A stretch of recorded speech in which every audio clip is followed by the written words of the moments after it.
Yeah, I mean, you want to get into these executive orders? Kind of start with this one. Sure. So in the first, I think in the first week there was 36 executive orders were signed. There has since been more. I think it's been 53 total so far at last count. This is from yesterday. There was 53, I think, and so I have a list here of like. It's a really good article it's NBC, but it has like a tracker where you can drop down. You can view them all by category and like what each one does, so like what each one is called and what each one does. Here, I'll actually just pull it up here. We could just take a couple because like they all follow a very similar theme.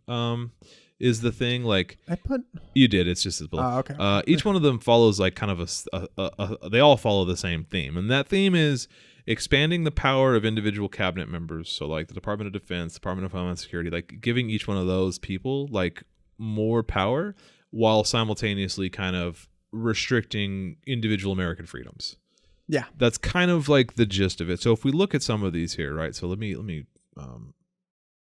zoom in because we're a little bit because we're old. So like immigration, clarifying the military's role in protecting the territorial integrity of the United States. That's the name of it, right? Which sounds kind of like old world imperial-y. But it's basically just like American has to use the American Armed Forces, so the Army, to protect the U.S. borders, and requires the Defense Secretary to, within 10 days, deliver a plan on sealing the border and repelling forms of invasion. So like all of these are like essentially, like I said, giving kind of more power and puts the onus away from like individual like congressional policies and onto each of the cabinet members' kind of positions. Yeah. So that's kind of like, you combine that. So here's another one, Foreign Affairs, the America First policy directive to the Secretary of State. So this is just directs the Secretary of State to bring the State Department in line, quote, in line with an America First foreign policy. I was like, what does that even mean? So that's the thing, is all of these are kind of vague, but every one of them, like I said, kind of follows that same theme of like moving troops to the border, America First. Like they're all about just kind of like isolationist and like nationalist. So this all follows this trend of isolationism and nationalism of like America first, America is an island, and like, just America, hoorah, America.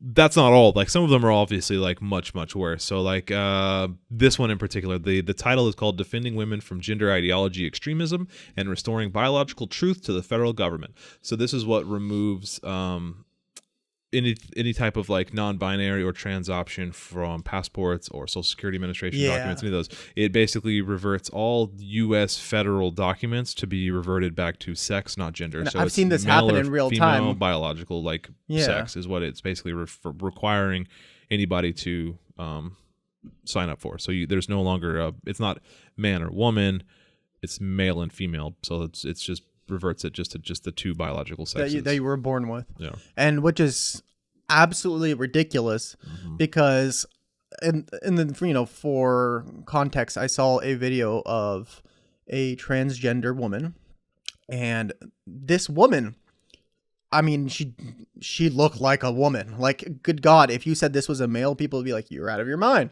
right? But now on her passport, it says man. Right. And which is putting a lot of people in danger if they're traveling, because this specific individual was a person of Persian descent. So if this person went back to Iran, Iran's, as much as we like Iran, fighting the Western imperialism, they also have their drawbacks as well with their social norms, because they're quite conservative as well. And that could possibly put that person in a bit of jeopardy when going back to Iran and visiting family or something. And it says that this person's a male, but it's obviously a woman. Yeah. Right. Because at that point they're questioning, is this your real passport? Oh, if it's not, then you are like creating blasphemy, and then we'll put you in jail. God knows all the things that could happen with just that. Yeah, every one of these has like far-reaching implications. Like they're all dumb on their surface, but like they all have kind of like real-world ramifications for individual people. So like there's that one. Obviously, this one's a big deal. I mean, this one there's a lot more to it than that. So it also limits any kind of federal funding to any type of healthcare for anybody that's like in prisons or anywhere that's like in federal. Basically, that would receive federal money, basically. But this also has like more far-reaching implications of like even just people trying to get healthcare in certain like aspects, like hormone replacement therapy. And it's making it really difficult. And there's like now there's a lot of lawsuits going through, and this is the Supreme Court will ultimately be the deciding factor on this in the coming weeks, months, days, years, possibly, because like it there, you can't discriminate based on sex. Yeah. So like that opens a question of like, well, is discriminating based on gender the same thing as discriminating based on sex? But also is not. So say you are a biological male, you're a trans woman, born male, assigned male at birth, is now a trans woman, and you want to go get some kind of like surgery. Yes. They are denying that based on your sex, which is male. Yeah. It doesn't matter if it's a trans surgery or not. It's still a surgery denied based on sex, so it still violates that constitutional. It's still a constitutional. It's still a civil rights violation, right? Yeah. It's still discrimination based on sex, just because. So like that's what I think it's the ACLU's argument is that like it doesn't matter if it's trans or not. It's just a blanket discrimination based on sex, like regardless of whether or not the person is trans or not. It's you're denying a surgery based on that person's biological sex. Yeah. You're saying they can't get this quote unquote woman surgery because they're a man, or vice versa. They can't get this quote unquote man surgery because they're a biological woman. Yeah. Which is just sex discrimination. Yeah. So like, I would imagine that a lot of these trans policies are going to be struck down because even this fairly conservative Supreme Court has been somewhat, I don't want to like give them too much credit, but they have been somewhat like, they're adhering to the law, the Constitution of like, yeah. And this is pretty blatantly, Yeah. I'm not a legal scholar, but this is pretty blatantly, I think, like sexual discrimination or it is discrimination based on sex. So like, it is, yeah, it is, and so surely the Supreme Court would have to agree with that. didn't strike it down at that point, what's the point of the Constitution? At that point, what is law? What is law? Well, and that's a bigger question too. Of like, you're seeing that a lot now. Is like these liberals are like, "Boy, they can't do that. That's illegal." And it's like, you think he's he's a convicted felon. Like, what are you talking about? Like, you think they give a so fuck? that's so I see your point of like, what is the point of the law? But like, the law is never really applied to like to the people on the right. I mean, we could kind of go through a few more of these. There's obviously 50 of them, so we're not going to. Let's go into the DEI a little bit. That's a big one too. Is that's basically let's scroll down here. It kind of ties into that. So essentially. Yeah, the title is called "Ending Radical and Wasteful Government DEI Programs and Preferencing."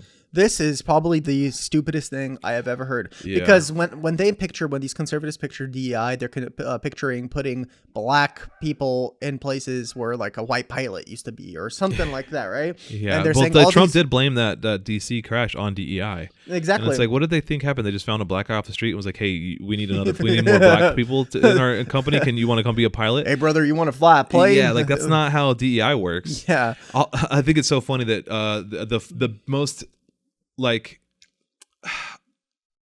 the best like encapsulation of this dumbass argument by Republicans was Greg Abbott in a wheelchair complaining about DEI. And it's like, my brother, it's DEI, the equity and inclusion part of that sentence is what like gives you wheelchair ramps and like what what I mean, what allows you to like have access to handicap parking. I mean, not really. There's obviously a lot more to unpack there. That's the ADA, the Americans with Disabilities Act, post-Vietnam. That's when that was passed. Because they're essentially trying to ban any sort of DEI reference in any colleges. They think it just means hiring black people or getting black people. But this means they're canceling classes of Latino culture. Because if you see like widespread, like far-reaching thing, like DEI isn't just hiring black people. Yeah. It has a lot more like on the state level. A lot of these state governors are effectively banning any sort of DEI initiative in classes, in campuses. And you have to remember, they're banning the words Latino, they're banning words Latinx, they're banning words woman, they're banning words transgender, gender. They're banning like anything any kind doing of with gender ideology or like gender studies. Yeah, they're banning any type of African American studies. So basically what's doing, it's gutting these educational programs that are supposed to educate people and make people more socially aware of the complexity of the world and all the things that come with it. And now they're basically banning any sort of like clinical research with women. They're banning any sort of research into neighborhoods that have anything to do with African Americans. You're basically stripping a third to half of all college programs. How are you going to talk about psychology sociology without those terms? How are you going to talk about medicine? Sorry, I screamed at the microphone. How are you going to talk about medicine with all those terms? Yeah. Because with medicine, female reproductive cycles and medicine that's geared toward women is going to be different than men, and women have been historically discriminated against in the medical field. I mean, we didn't even start doing clinical research with women with women's intentions until like the 90s or the 80s. Yeah, they're right? still not, physicians today still aren't trained on black skin for a lot of like Exactly. like procedures, like all the sutures, like the practice kits they do are all based on white skin, which there is subtle differences in. Well, it's not just that. For example, they used AI from Optum, and Optum is owned, if you don't know, by the the CEO that just got fucking murked, right? So that company owns Optum, and Optum basically implemented AI into their system to make it more efficient. And basically what they did is they gave what was recommended to a white man, the medical things that are needed for a certain type of treatment, as if they're giving it to a white man, but the patient was black, right? And you have to understand is like the genetics play a role. African Americans are more disposed or predisposed to like diabetes. They're more predisposed to certain things. And so what happened is like this screwed up a lot of African American people because they're getting treatment for something that is not optimized towards their health, and it's not fixing their problems. And so I'm pretty sure they got sued for that, and they had to change it, right? And it's not because the AI was racist. It's just because they were taking clinical terms that we'd use on clinical research, and they're using that. And clinical research historically has been done on white males. That was the test subject, white males, right? And if you're using that research to try to fix problems for African Americans, well, I hate to tell you, but those two subsets of people, subsets of population, I mean to say, are vastly different, right? Sure. So you like all these little things with DEI is to make sure that like, hey, when you're attending to a African American person, you have to make sure that you keep in context of the genetics. You have to make sure you keep in context of the area they grew up in and whether they're poor or not, what their diet's like. There are all these little things, all these little nuances that you have to make sure. But AI is just like, they're doing AI doctor, right? And it's scary.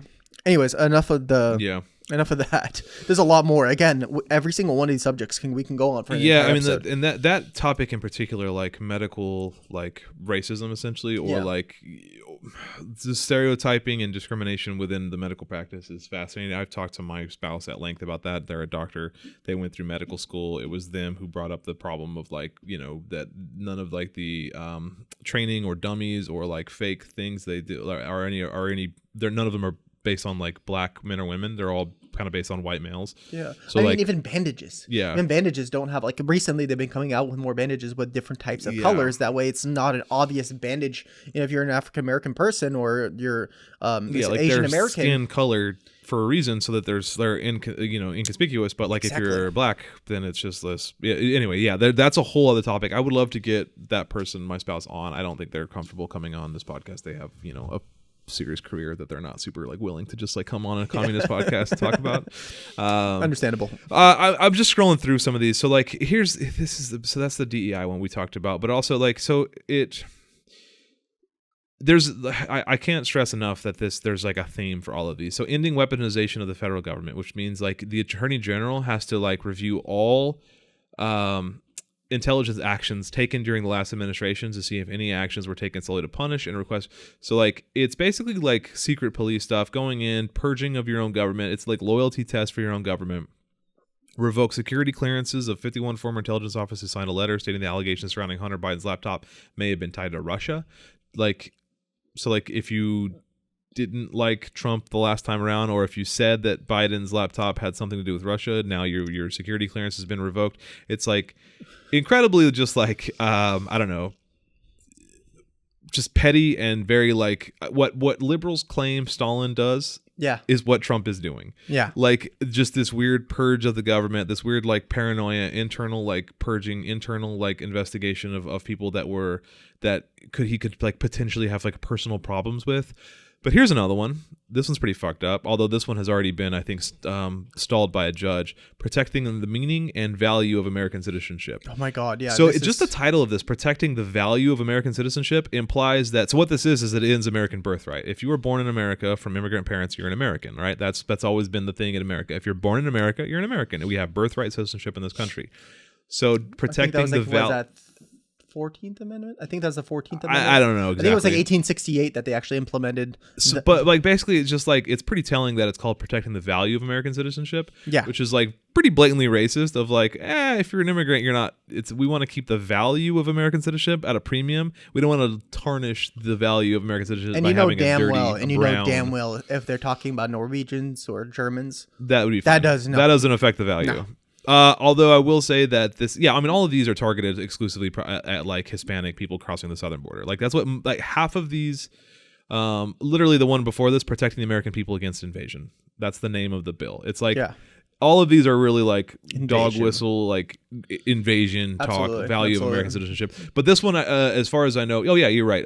Based on the Constitution's 14th Amendment. Yeah.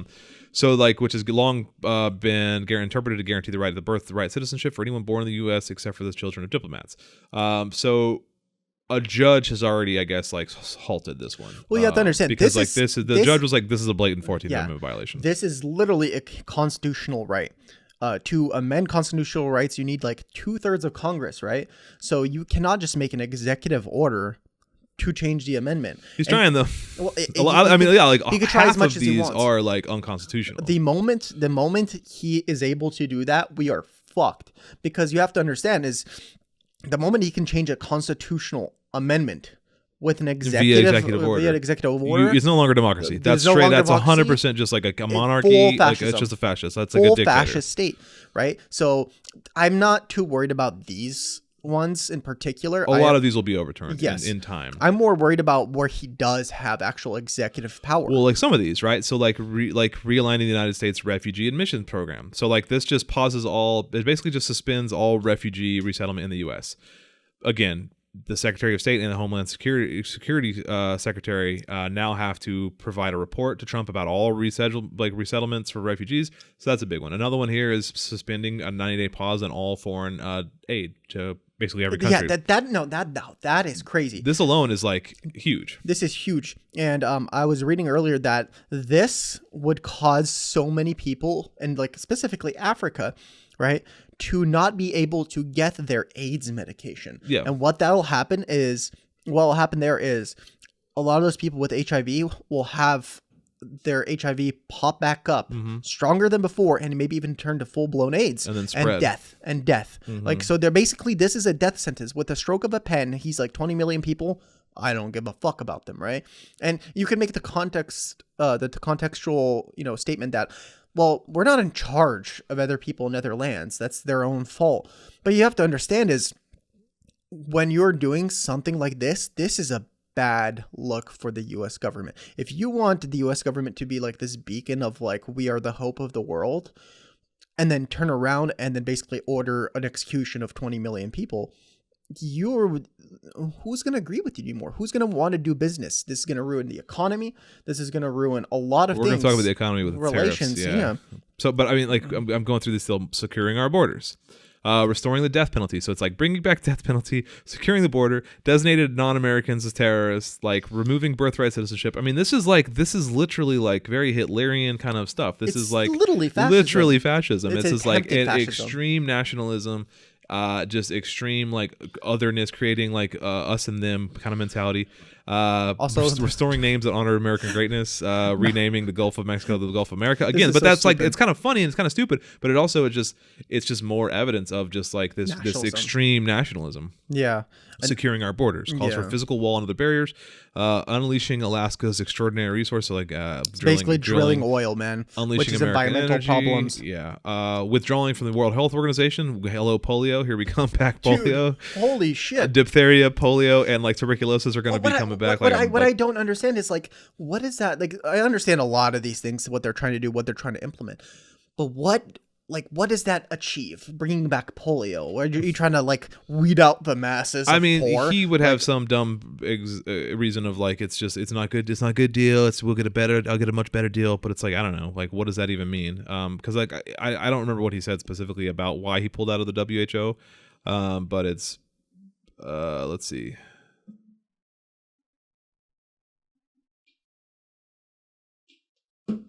Yeah, I don't know, but this also pulls all funds from the WHO and also reassigns anybody working at the WHO, which I have to assume is like a fuck ton of money, because like we're a major partner in the WHO. Yeah. Like I imagine like a huge chunk of their money comes to the USA, as well as imagine a huge It's chunk gonna of their fuck up a lot of scientists. research. Exactly, I bet you a huge chunk of the researchers and scientists in the WHO. Yeah, This is the anti-science portion, which maybe is just fun. They're trying to show their support to the fucking anti-vaxxers and the Christian nationalists who don't believe in any sort of medication but God's prayer. it officially declares the Houthis as a terrorist organization. My God, and see. Oh, but this one I'm excited for. The declassification of records concerning the only good assassination. one. So this one's interesting. It's basically declassifying all of the JFK, RFK, and Martin Luther King Jr. documents. So it's going to declassify all those documents. Who's this appealing to? Like what? Me. This one's for me. It's exclusively me. What's it called? If you go back up. I mean, I wonder if RFK had anything to do with this, like, because it's literally his dad, you know? Maybe. I think one big one here was the designations of foreign terrorist organizations. Yeah. So there's a couple. So they've named like MS-13 and all of the like a lot of the South American and Central American cartels and organizations as terrorist organizations, as well as organizations like the Houthis. What does this mean? Let's break this down. There's implications for this. Again, like we said, there's like far-reaching implications for all of these. It may just sound like a thing like, oh, just designate like Houthis a terrorist organization, but that means huge sanctions on Yemen. It means like blockades. There's like global and like if they're on the terrorist like lists, like Cuba is basically the state-sponsored terrorist list. It like, and I love how Biden removed them like 2 days before the office, and I guess that's immediately fair. just puts it back in. I think one of the biggest things here about the designation on the terrorist list, so as a country, the president cannot declare war. That is an act of Congress. Congress has a decree upon that. However, if there is a terrorist organization, you can do special operations, right? So by declaring the Houthis as a terrorist, and it's not like we weren't bombing Yemen or had an affiliation with the massacre of the Yemenis people in the past 20 years.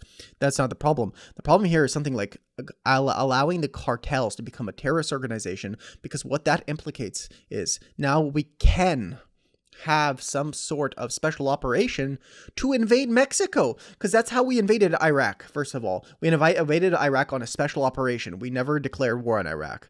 We invaded Libya. We invaded we invaded Afghanistan as a special operations, Pakistan.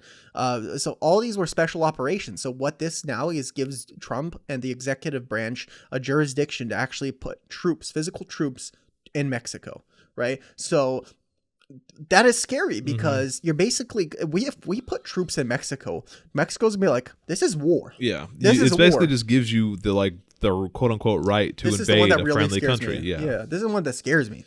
This is because war with Mexico. This is not the Taliban, brother. Yeah. This is 150 million people and a proper army, right?